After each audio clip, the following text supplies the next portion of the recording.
Hola, ¿qué tal? Buenas tardes, ¿cómo están? Bienvenidos, bienvenidas a una nueva charla de la llave Psi de todos los lunes a las 19. Este centro de psicología múltiple que proponemos, de psicología multidimensional. Esto es la complementariedad de varias disciplinas de las que nos nutrimos, además de la psicología en todos sus ámbitos. Hola Sole, ¿cómo te va? Todas las escuelas, junto como siempre decimos, con la filosofía, la sociología, la biología, las neurociencias, la física, la metafísica, la espiritualidad, el autoconocimiento, la mitología, bueno, y muchos otros campos del saber y del conocerse. Siempre estamos todos los lunes en este horario. Nos pueden buscar en todas las redes, en el canal de YouTube también, donde se suben estos videos.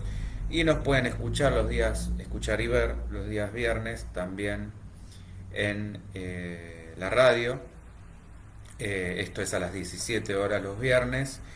Por internet, la página es www.cero, todo en letras, .me/tv. Ahí nos pueden ver y escuchar en vivo, también acercarnos sus dudas, preguntas, experiencias, casos, que nos puedan proponer temáticas que quieran que abordemos, etcétera. No dejen de visitar la página donde van a conocer mucho más sobre nuestras actividades, sobre quiénes somos, sobre nuestro enfoque, que es layavepsi.com. Además de que van a encontrar todos estos videos y documentales interesantes sobre todas las temáticas, por lo menos las más recurrentes, las más importantes, sobre todo las grandes cuestiones que permanentemente nos atraviesan, como ser la sexualidad, el deseo, la muerte, eh, la espiritualidad, la fe, eh, el amor. Bueno, siempre terminamos como yendo a estos lugares, no por ser comunes, sino por ser justamente los más enigmáticos, los más atrapantes y los más complejos. Entonces, bueno, de esto se trata. Y como siempre remarcamos en estos espacios, la idea es fomentar una ida y vuelta, que sea algo interactivo, así que anímense a preguntar, a cuestionar, bueno, todo lo que ustedes quieran para que podamos ir teniendo un interesante eh, esto que decía de recién, interacción. Eh, bueno, porfa, si alguien puede, decirme que en Facebook está saliendo ok, así ya eh, podemos ir empezando con el tema. Eh, y más que nada me voy quedando tranquilo. En Instagram veo que sí. Eh, bueno, cualquier cosa también, voy a decir los medios de contacto, que son, como dije, la página. Pueden mandarnos un mail a la lavepsi@gmail.com, mensajitos al teléfono, al WhatsApp, al 11 3209 6198, eh, el canal de YouTube, simplemente buscando la llave Psi, suscríbanse, y por supuesto las redes, Facebook, Instagram, Twitter, ahí también van a encontrar todo lo que tiene que ver con nosotros. A ver, dame un segundito, voy a ir a Facebook y ver si está saliendo todo bien.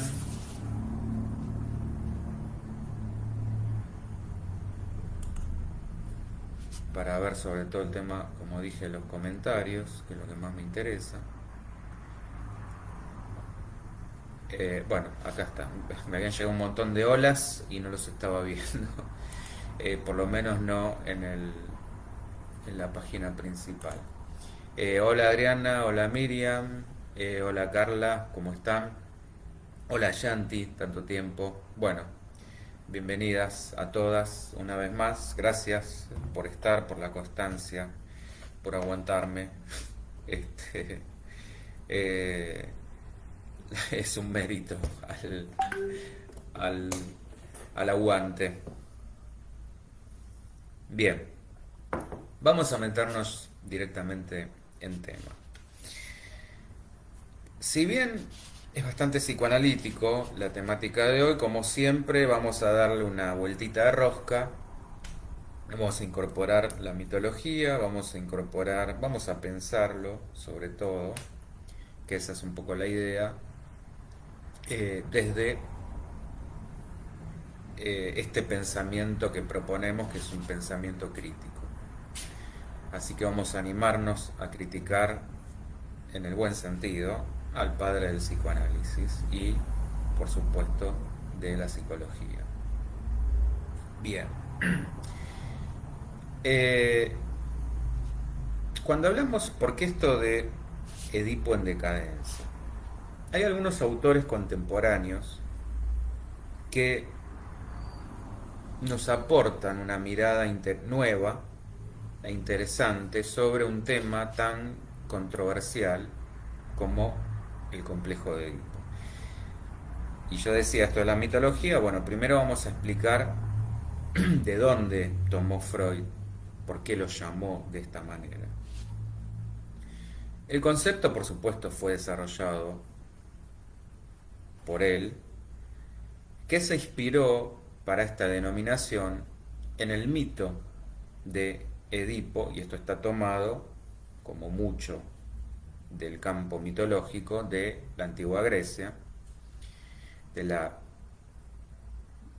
mitología clásica griega, más precisamente en la versión que nos entrega Sófocles en la tragedia de Edipo Rey.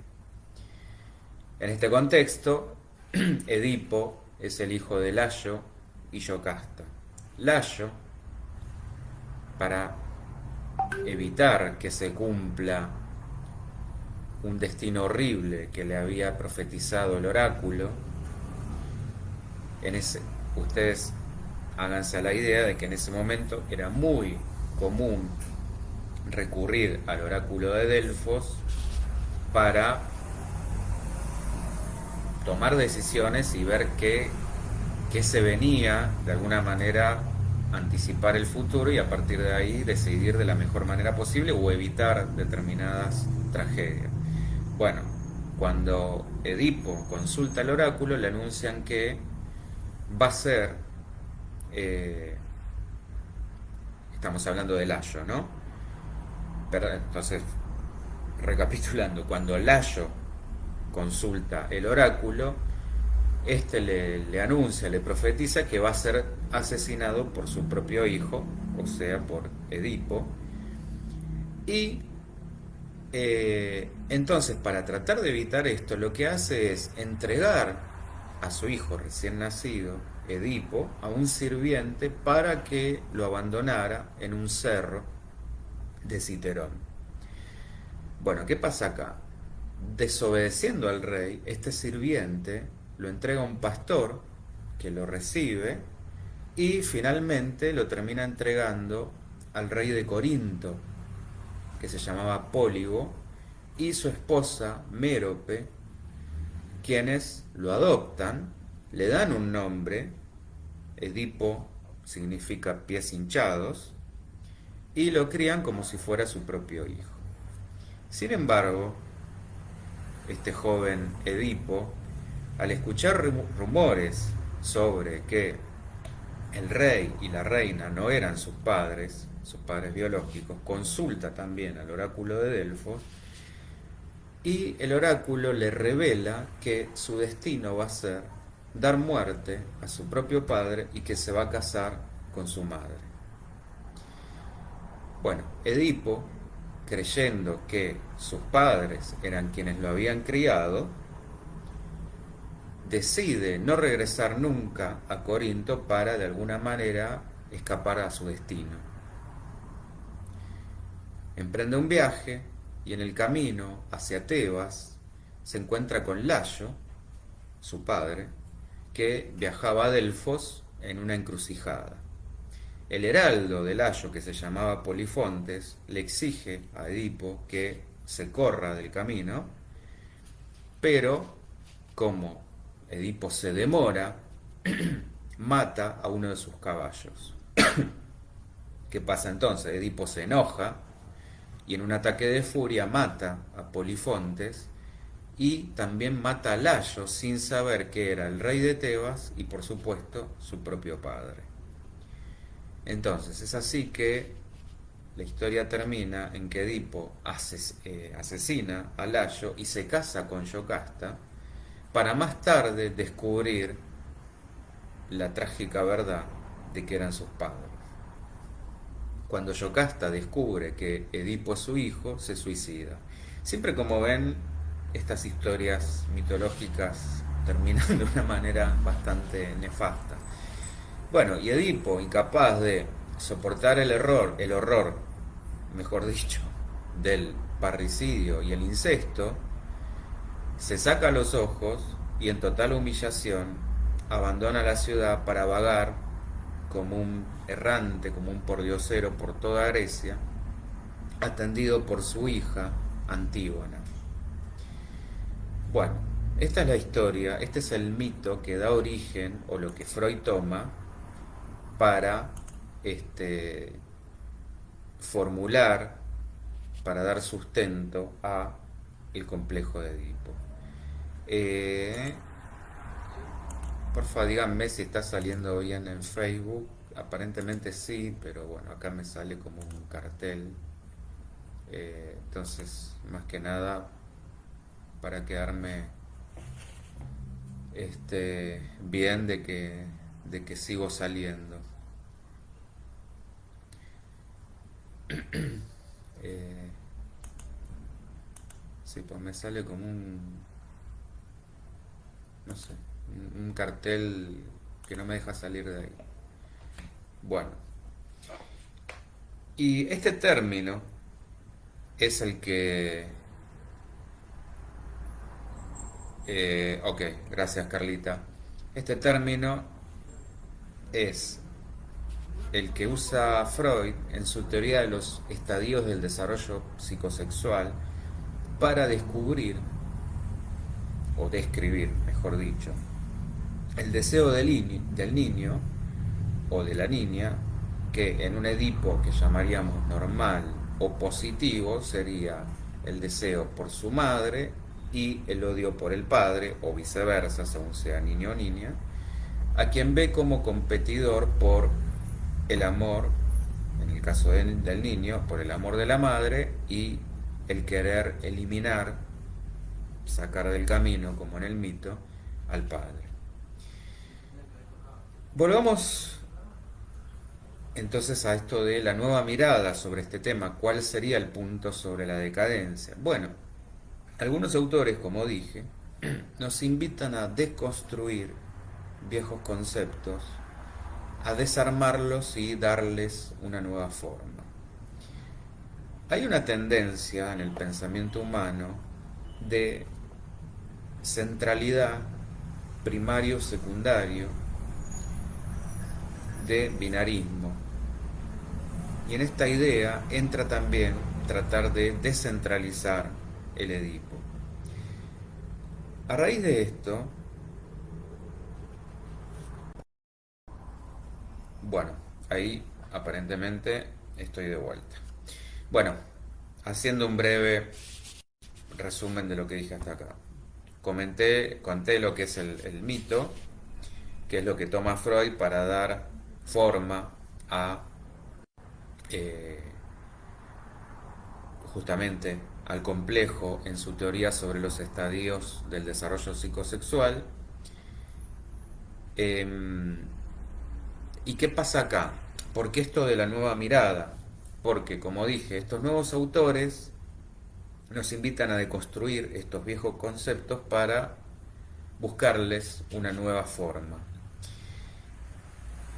Y acá es donde tenemos que poner en jaque esta tendencia humana de pensar en forma binaria, en forma centralizada. Hola Shanti, ¿cómo te va? Igual ahora retomé lo de Facebook, así que en teoría debería estar saliendo otra vez. Entonces, estos autores proponen descentralizar un tema justamente que Freud consideró nuclear en el psicoanálisis. Y para esto también nos vamos a nutrir de modernidad líquida de Bauman en el sentido de cómo se fueron modificando los vínculos, las relaciones, a partir de la sociedad postmoderna, en el sentido de estos vínculos efímeros, descartables, al compás o regidos por un nuevo Dios que pasó a ser el mercado. Hola Nancy, ¿cómo te va? Bueno, aparentemente en Facebook ya estoy de vuelta. Entonces, a partir de todo esto, pensemos que la idea que teníamos del niño ha cambiado. Lo que antes se suponía que era, en cuanto al saber, eh, campo exclusivo del adulto, esto ya no corre más. Hoy, muchas veces, es el niño el que entra a internet, el que se informa. Hay una simetría. Hoy muchas veces los chicos son los que le enseñan a los adultos el manejo de la tecnología. Eh, Antes estaba esta idea de la verticalidad en cuanto a esta simetría por parte de los adultos, en el sentido de se hace lo que yo digo, acá mando yo, y no había justificaciones, o sea, no había fundamentaciones. No se explicaba por qué las cosas se tenían que hacer de X manera. Era más un temor el que se sentía hacia el adulto que un respeto. Hoy estos adultos tienen que reubicar esta simetría para generar condiciones favorables de estructuración psíquica en estos chicos. Ahora, por otro lado, que estos chicos sepan más, por ejemplo, del manejo de la tecnología, no tiene que ver con que tenga autonomía en todo. Hay cosas que sí puede y hay cosas que no puede. Eh, Lo que sí es que ya ese chico que tenemos enfrente no es más el chico sometido de otros tiempos. Antes, esto que decía, había miedo, era el que acataba, aún no entendiendo por qué. Ahora tiene muchas más armas para preguntar, para fundamentar, para cuestionar. Y por otro lado, que estos nuevos adultos no sepan de tecnología no hace que se recorte la función de preocupación o de presencia a partir de la mirada o del cuidado parental.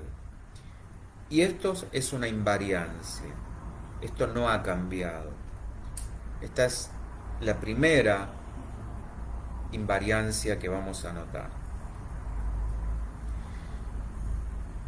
Como que en el sentido de que, como vamos a ver un poquito más adelante, la ley sigue siendo invariante en cuanto a ciertas cuestiones que esos chicos todavía no pueden y donde sí es necesario esta transmisión del saber, de la experiencia. La diferencia va a ser que ahora tiene que ser fundamentada, tiene que ser explicada, tiene que haber un porqué. O sea, lo que está en cuestión va a ser la arbitrariedad. Miriam, el cuidado sigue siendo el mismo. Exactamente, esto que decíamos de la presencia, de la mirada, del amor, en definitiva.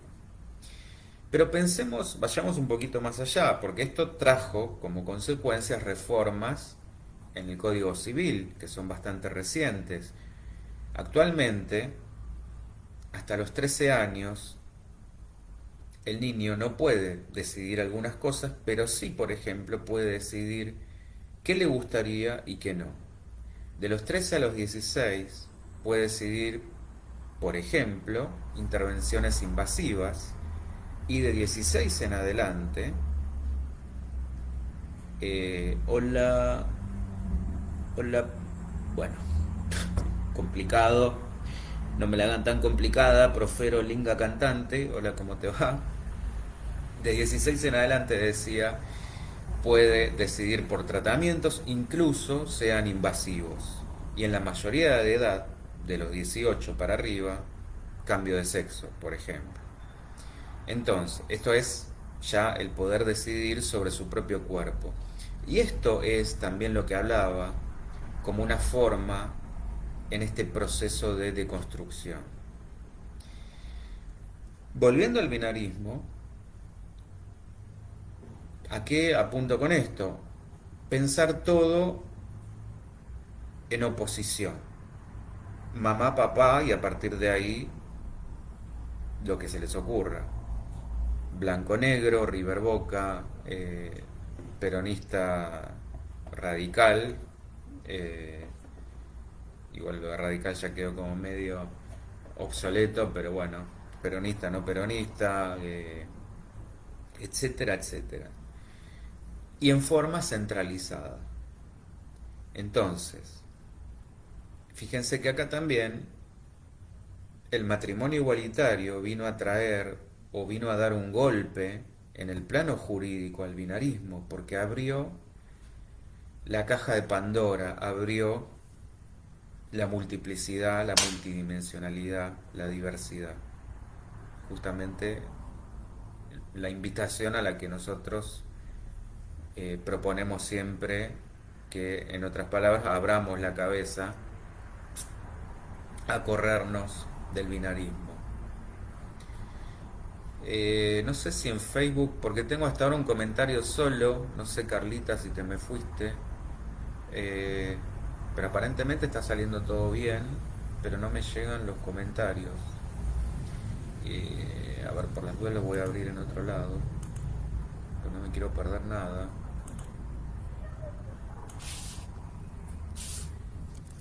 Mientras, nada, lo que siempre digo, dudas, preguntas, lo que quieran.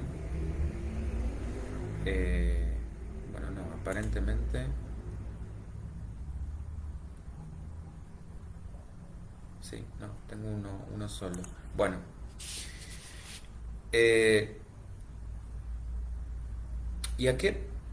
Miriam, esa multiplicidad ya existe. Sí, por supuesto. Gracias, Nancy. Me dice si estoy en Face. Eh, claro que ya existía esa multiplicidad. El tema es que estaba invisibilizada, como negada. Ahora está visiblemente expuesta. Y a propósito de esto, muchos hoy se quejan o se siguen quejando de que están estremecidas las jerarquías, las estructuras, pero lo que tiende a no respetarse es la idea de este centro sagrado intocable. Este es el punto. Ahora lo que prima en general es una franja ambigua. Aparecieron los grises, aparecieron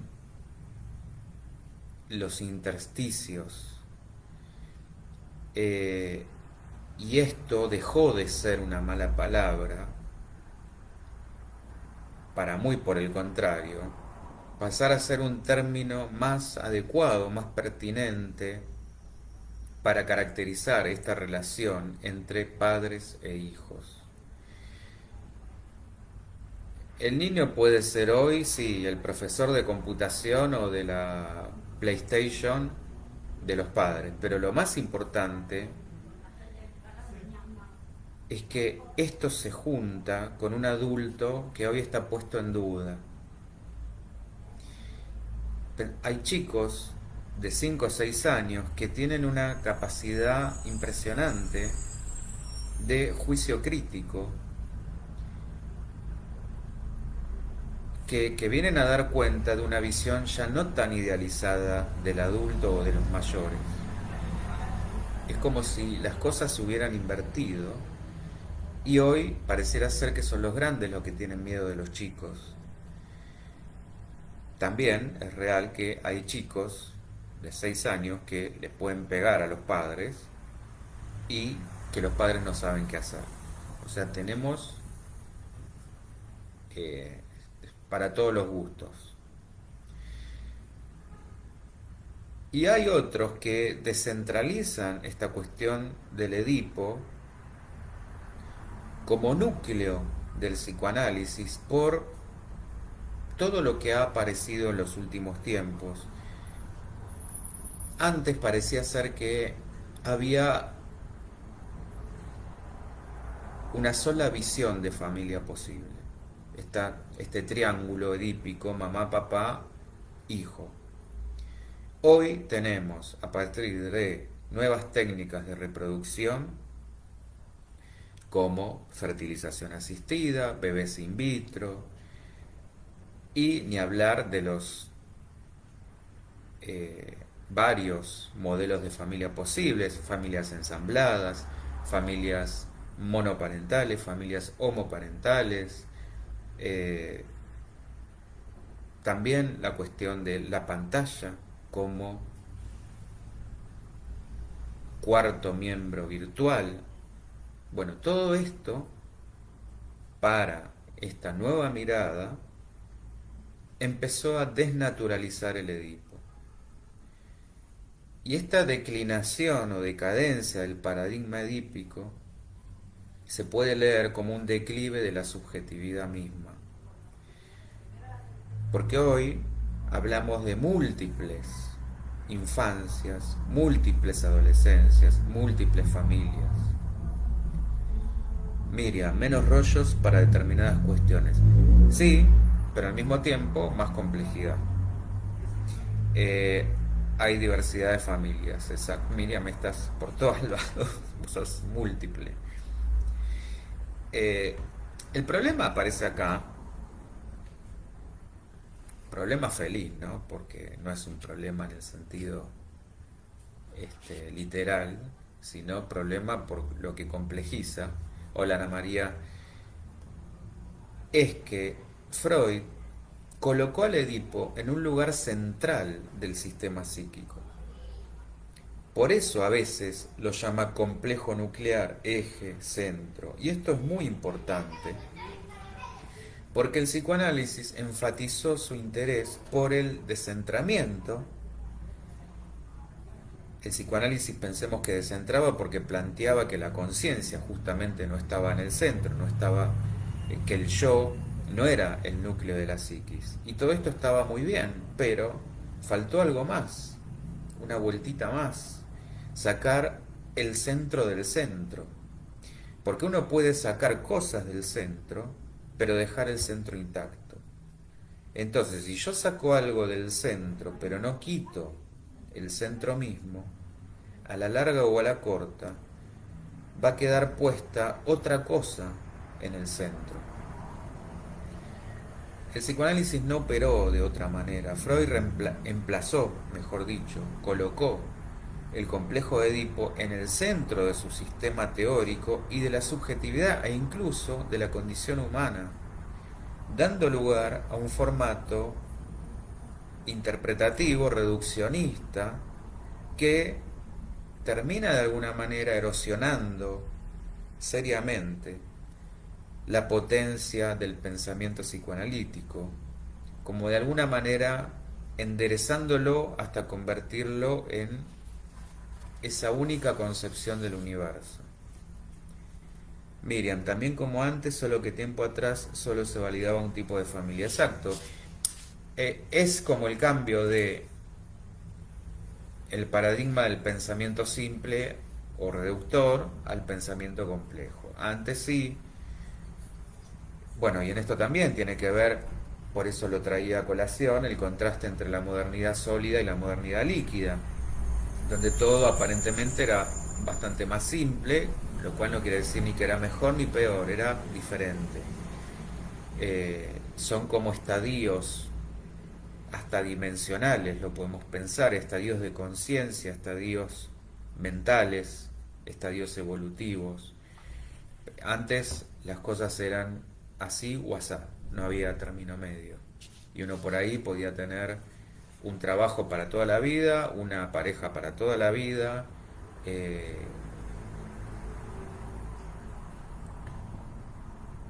con lo cual a algunos les salían bien y para otros esto representaba en realidad mucho más una carga o una prisión. Estaban las dos cuestiones. Hoy, por ahí, como suele suceder a nivel humano, hemos caído en el otro extremo. Todo es absolutamente incierto, caótico, impredecible. Miriam, en esta modernidad, ¿cómo se manifiesta? Bueno, eso es lo que estamos empezando a desentrañar. Por eso esta idea de descentralizar. Entonces, metiéndonos justamente en este tema, es muy distinto pensar que a un chico le pasan ciertas cosas con sus papás que afirmar que ese conflicto está en el centro de toda la psiquis y del desarrollo normal, o tanto normal como patológico. Entonces, la segunda operación política que hace Freud, ideológica más que conceptual, es como un corte, un tajo, entre lo primario y lo secundario, por lo cual lo familiar, si queda reducido a lo edípico, queda de alguna manera establecido como lo primario.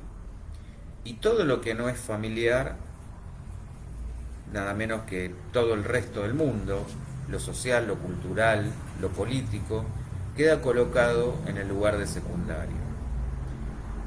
Y fíjense que acá también hay un tercer término, sustituto. Cualquier relación de un chico con un adulto coloca al adulto en posición de sustituto paterno, con distintos aspectos de otras instancias de subjetivación que son singulares y que no se van a reducir a lo edípico. Por ejemplo, la relación con los pares. Uno puede advertir la importancia que tienen los pares para el niño. Vamos a encontrar ahí dos efectos de subjetivación o de escritura psíquica que son muy importantes, dos procesos que no se pueden hacer dentro de los límites de la familia. Que el chico se sienta nosotros, que se sienta miembro de un nosotros, y cuando digo nosotros me refiero al grupo, a ese grupo de pertenencia con el que se puede identificar, y ese grupo de pares es fundamental. En segundo lugar, la cuestión del amigo. Amigo en el sentido de amigo íntimo. Esta es la primera relación de pareja que va a establecer ese niño. Y esto supone nada menos que crear una intimidad con un extraño absoluto, con alguien que no es de la familia, que es todo un trabajo. Un trabajo como cuando decimos trabajo de duelo, pero que en este caso hay que designar como trabajo de suplementación.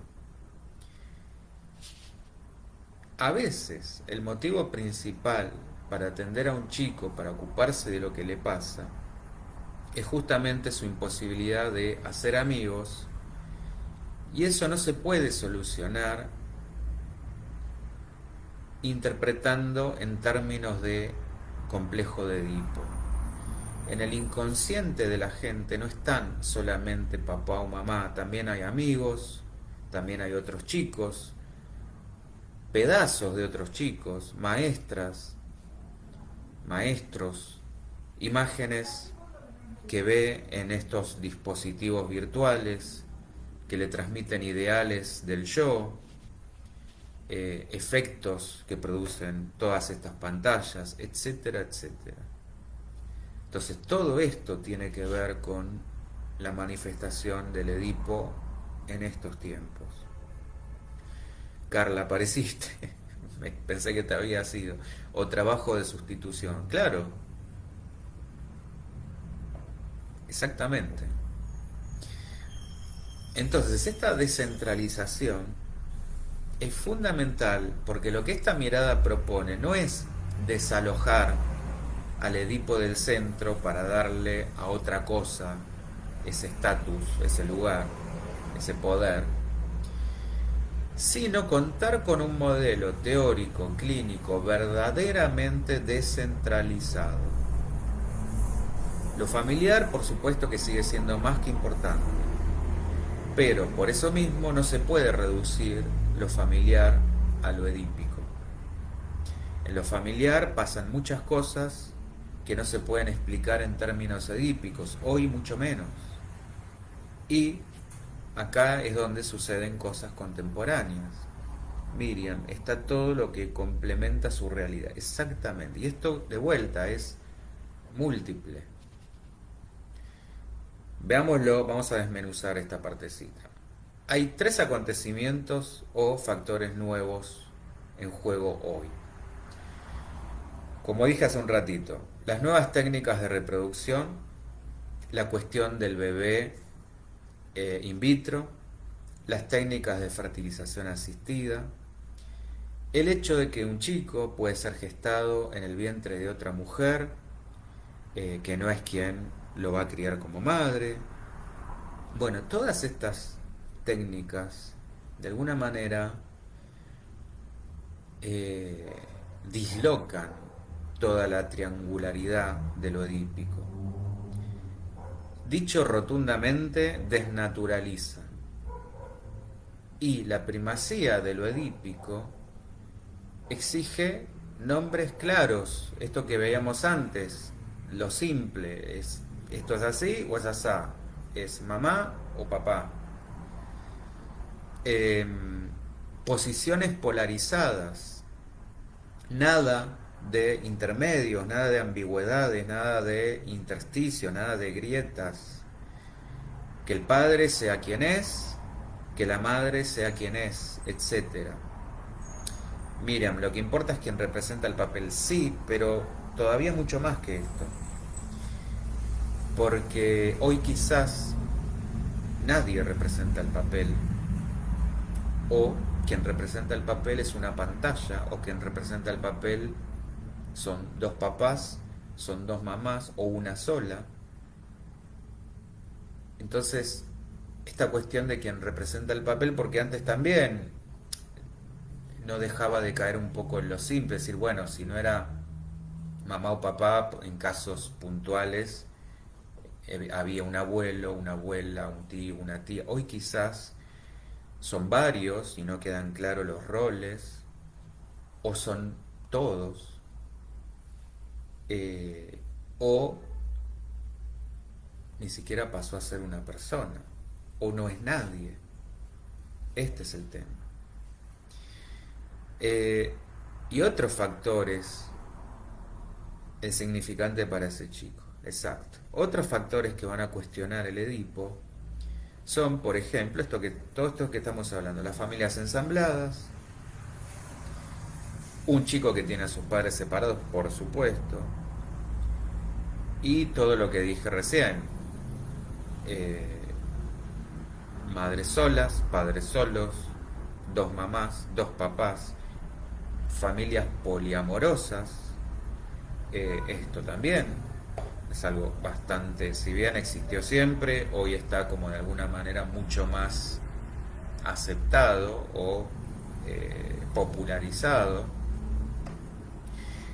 Sí, puede haber dos mamás o dos papás, Carla, pero puede haber también varios mamás, varios papás. Puede no haber ninguno. Puede una pantalla cumplir esa función. Bueno, y todo lo que todavía no ha llegado y se está gestando cuando hablamos, por ejemplo, del transhumanismo. La tecnología nos puede llevar a límites absolutamente que hoy suenan a ciencia ficción, pero no lo son. Miriam, cuando ese niño no tiene ese significante, ¿qué sucede con ese vacío? ¿Qué pasa con ese Edipo? Bueno, esto puede, cuando yo hablaba del desarrollo normal o patológico, puede derivar, por supuesto, en un desarrollo patológico.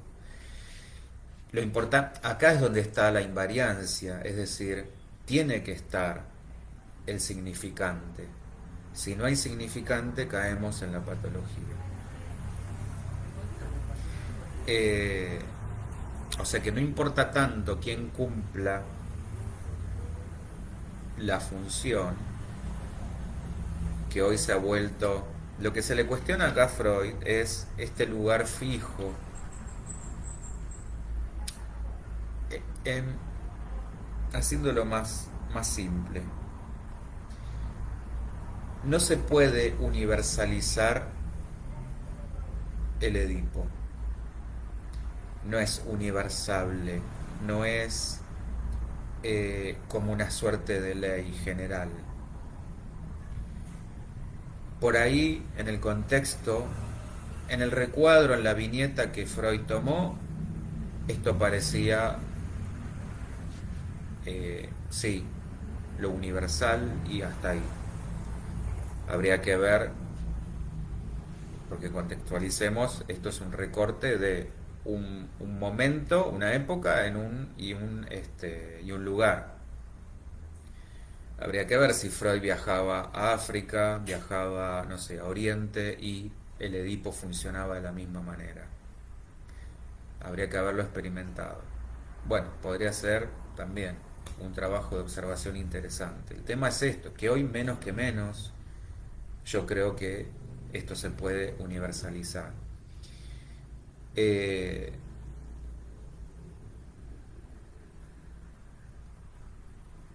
es decir, puede funcionar para ciertas culturas, para ciertas familias.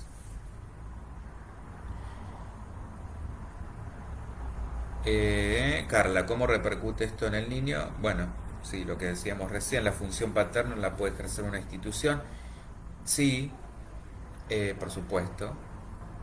Esto que hablábamos también, de no reducirlo a la familia, sino a los amigos, a los pares, por supuesto, a lo cultural, eh, a lo social, donde entra la escuela, a lo político. Miriam, lo importante es que se cumpla de una u otra forma esa función. Bueno, acá está la cuestión. La función es la mirada, el cuidado. Eh, yo correría, a ver, no es que, de vuelta, lo que estábamos diciendo, no es que el Edipo vamos a hacerlo pedazos al pobre Freud y decir que su teoría está equivocada y que el Edipo es un invento y no sirve, no.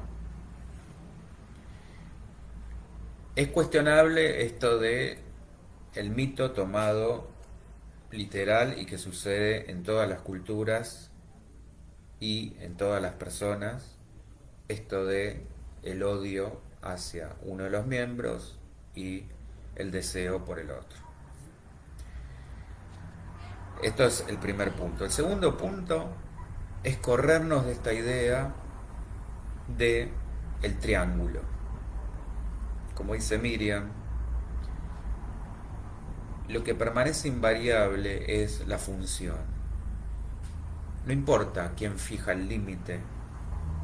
Freud en su momento esto lo marcaba bien en la figura del padre, la ley paterna, en el nombre del padre. Bueno, esto ya no es así y si lo vinculamos con Jung podríamos hacer una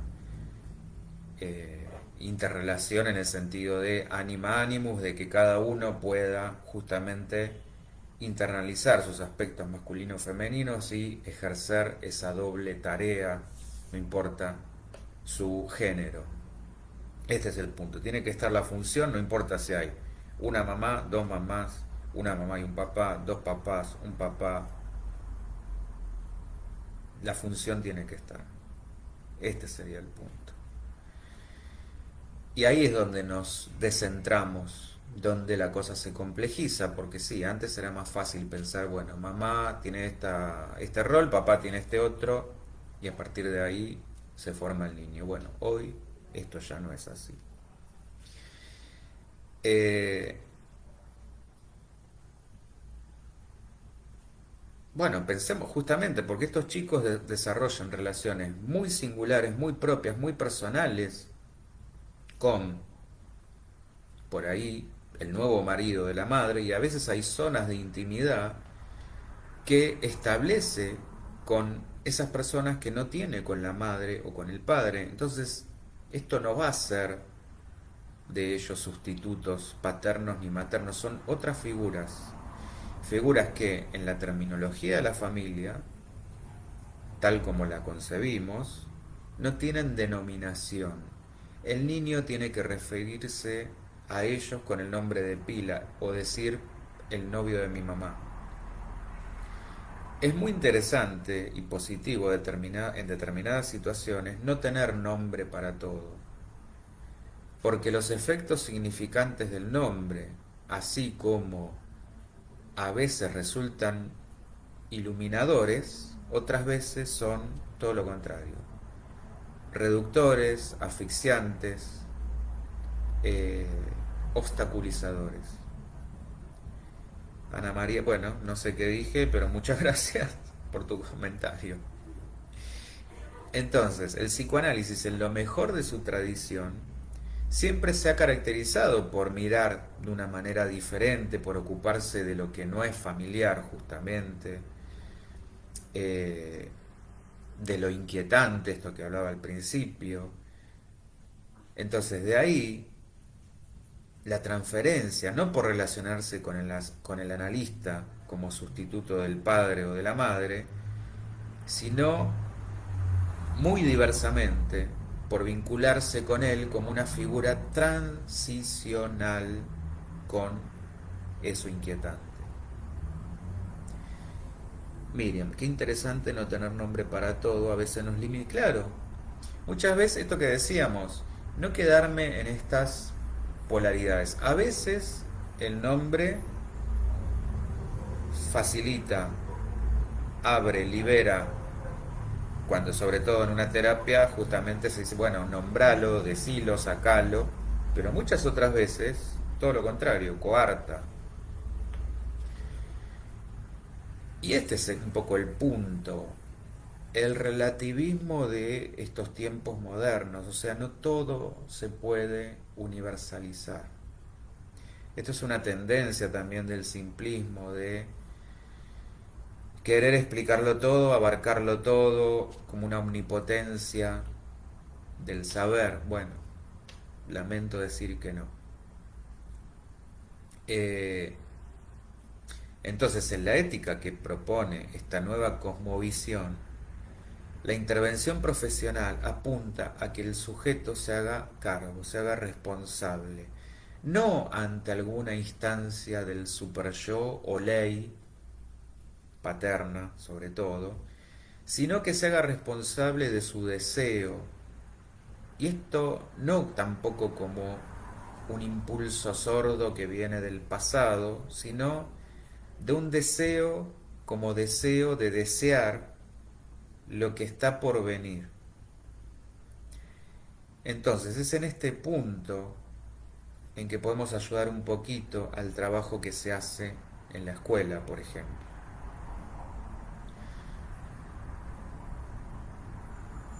Con la centralización del Edipo podemos pensar que el psicoanálisis justamente contrajo el Edipo y se contrajo a sí mismo, cerrándose esa misma abertura que estaba provocando, porque fue una revolución en su momento, pero esto fue contradictorio. Al mismo tiempo que provocaba esta revolución en el pensamiento tradicional, por otro lado estaba obturando. Me refiero a este formato cerrado del triángulo, donde queda plasmada esta nuclearidad que se pretende inamovible. Esta es la cuestión. Yo diría, bueno, hoy abramos este triángulo y es una figura que permanece abierta, no la cerremos. Sobre todo por esta cuestión del avance tecnocientífico que nos introdujo la pantalla como cuarto miembro virtual en esa familia, que vino a cuestionar, a complejizar esta oposición clásica de presencia o ausencia. Acuérdense cuando hablábamos de la teoría del apego en cuanto al experimento que se había hecho en los 70 con esto de la presencia o la ausencia, los periodos de presencia y ausencia de la madre, y a partir de ahí se desarrolló toda la teoría del apego. Bueno, esto hasta ese momento se manejaba en estos términos. Presencia, ausencia. Ahora se incorporó una tercera modalidad que nos trajo el filósofo Derrida y que designa como no presencia, que es sin duda el término más adecuado para designar a este territorio de lo virtual, de lo fantasmático de lo virtual, que no está ni vivo ni muerto, es un entre, es una suerte de mundo intermedio. Y fíjense, acá lo maravilloso es que, a diferencia de lo que antes era el espejo, que solamente reflejaba, cuando un niño se miraba en un espejo y veía solamente su reflejo, la pantalla, la tecnología a través de la pantalla, hoy le permite inventar. Y este dato es tremendo. El bebé, ya hacia fines del segundo semestre, empieza a descubrir que la pantalla no es un mueble más o una cosa más, sino que es una boca que se abre y que lo puede tragar, que lo puede devorar, para que se meta en todo un mundo nuevo. Carla, que el sujeto deje de echar culpas a la mamá, al papá, a la escuela, se tiene que hacer cargo de sí mismo, eso se llama responsabilidad. Sí, esto viene, por supuesto, con la adultez, ¿no? Eh, Porque el niño, mientras se está construyendo y hasta que no tiene recursos propios, es decir, que no puede pensar por sí mismo, no puede defenderse, no puede actuar, sí es una víctima y absorbe todo lo que le depositan. Bueno, hoy yo ponía justamente una publicación de no generar doctrina, esto de, por más que sean supuestas pavadas, pero yo siempre doy el ejemplo de, ya no sé, está en la cuna y le ponen la remera, la remerita de Boca, River o lo que sea. Bueno, estoy generando doctrina. No estoy permitiendo que ese deseo se despliegue por sí mismo. Si le impongo una religión, si le impongo un partido político, si le impongo un cuadro de fútbol, si le impongo lo que sea, bueno, es esto. Eh, Miriam, el vacío que no puede sostenerse. Sí, justamente. Bueno, y en cuanto a esto tiene mucho que ver lo que hablábamos de la modernidad, que es a lo que estamos ahora expuestos, como esta suerte de no hay.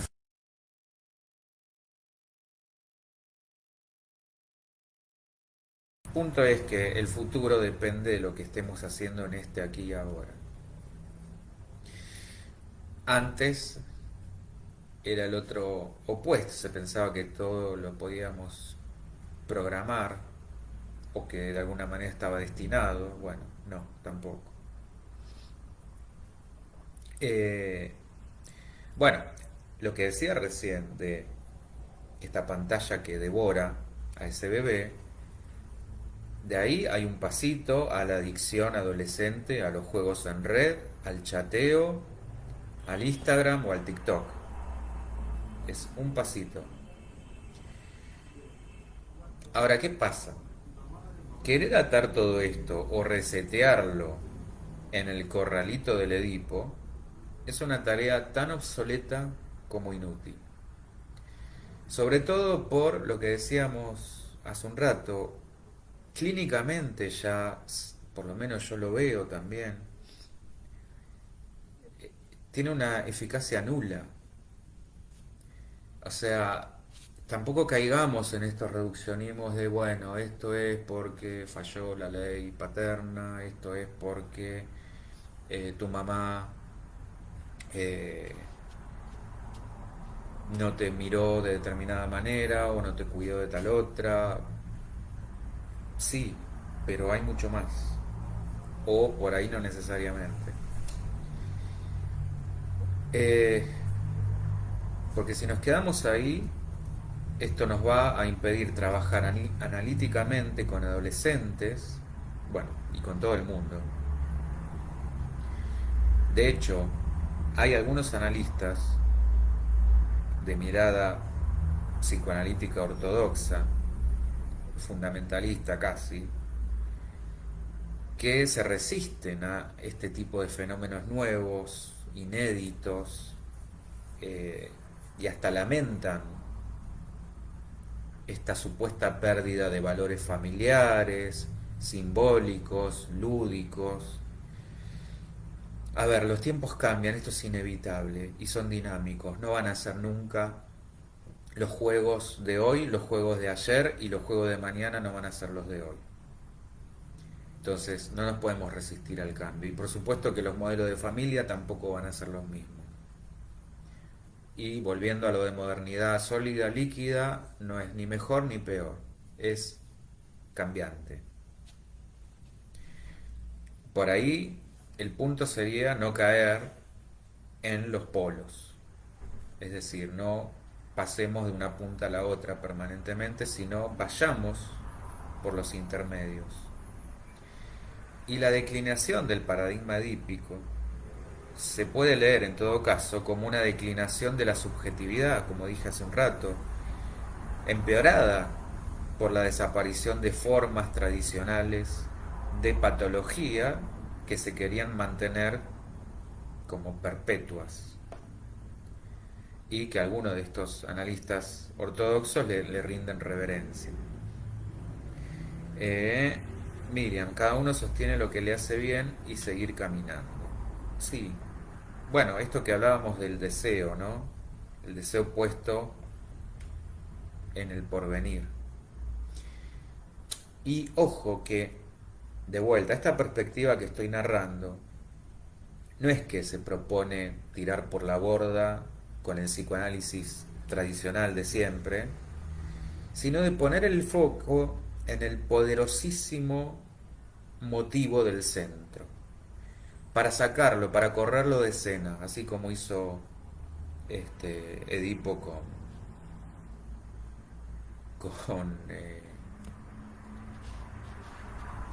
ay, no me sale el nombre ahora.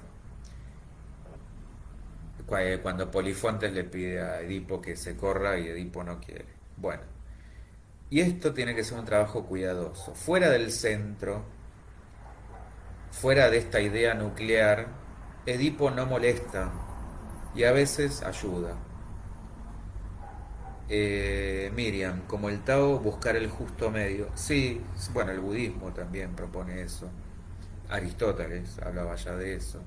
Carla, mi humilde opinión es cambiar las patologías. Sí, también ahí corrernos de esta mirada muy de la medicina occidental de salud-enfermedad. Como resignificar lo que entendemos por enfermedades, es todo otro capítulo, que ya vamos a hablar sobre eso. Pero sí, por supuesto, entender la enfermedad como un estado de conciencia y no como algo que me ataca de afuera y de lo cual yo soy absolutamente una víctima, un pasajero. Eh, y ahí también hay que hacer sí, una integración Oriente-Occidente. Entonces, la invitación es pensar como si bien que hay cosas que fueron cambiando con el tiempo en la cultura, en la sociedad, en la familia, hay estructuras que también se siguen sosteniendo, como el concepto del Edipo. Si le sacamos el ropaje, si le sacamos eh, estas cuestiones más de forma que de fondo, nos vamos a quedar, como decía Miriam, en que siempre vamos a necesitar armarnos con otro, con un otro, no importa el sexo, el género que le pongamos, o hasta si es humano, virtual o, no sé, o extraterrestre. Pero para ese cachorro humano, la presencia de un otro es invariante. Y también no pensarlo ya como un triángulo, sino como algo mucho más complejo que habrá que adaptar a estos tiempos posmodernos, cuánticos, imprevisibles, múltiples, caóticos, multidimensionales. Quizás haya que cambiar el triángulo por una figura, no sé, de muchas más caras. Eh, y que si hay algo nuclear que podamos rescatar, es esa importancia del reconocimiento de la mirada del otro. Ya sean, como dijimos, dos papás, 3, 4, 20, dos mamás, 5, 50, 500, una sola, uno solo, un tío, un abuelo, una pantalla, una lista de seguidores anónimos en alguna red social o nadie. Entonces, si algo le tenemos que reconocer a Freud, es la importancia del armado de esa estructura. Hoy no tan clara en cuanto a roles, porque planteamos justamente esto de salir de la mirada binaria, pero sí en cuanto a la importancia de la construcción psíquica, a partir de la cual podemos desplegar este mundo tan complejo de multiplicidad de variables y de posibilidades. ¿Estamos? ¿Dudas, preguntas, aportes, cuestiones? Espero que se haya entendido cuál era, hacia dónde apuntamos, un poco con justamente desmenuzar esta idea. Bueno, lamento lo de Facebook, está sucediendo, pero bueno, después esto lo unifico, así que el video va a quedar subido bien a las distintas redes. Bueno, muchísimas gracias una vez más, sobre todo por la participación, que eso es lo que más me gusta y nos hace pensar y enriquecer a todos y que todos podamos aprender y compartir. Esa es la idea de estos espacios.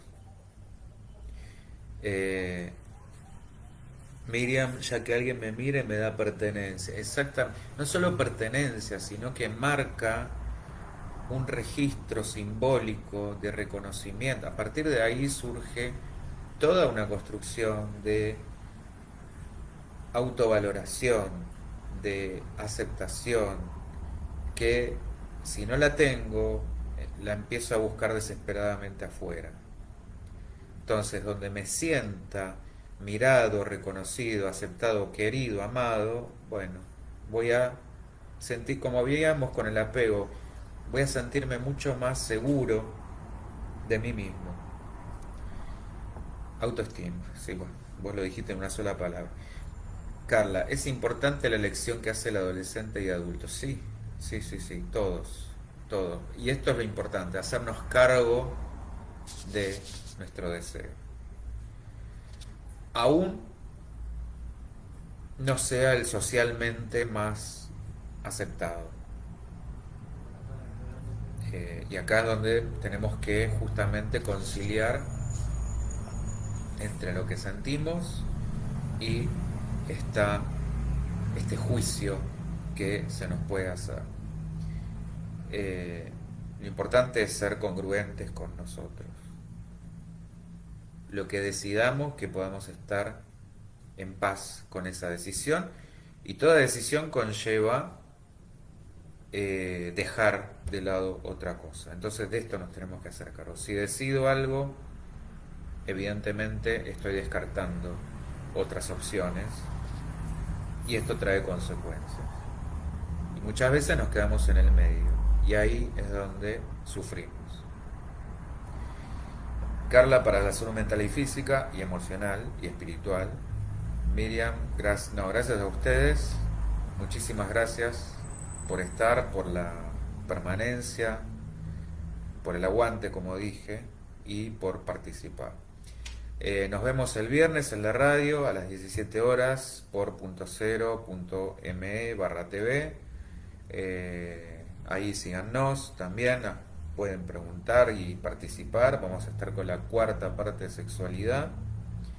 Y como todos los lunes a las 19 con este espacio de charlas. Muchísimas gracias y será hasta la semana que viene. Chau, chau.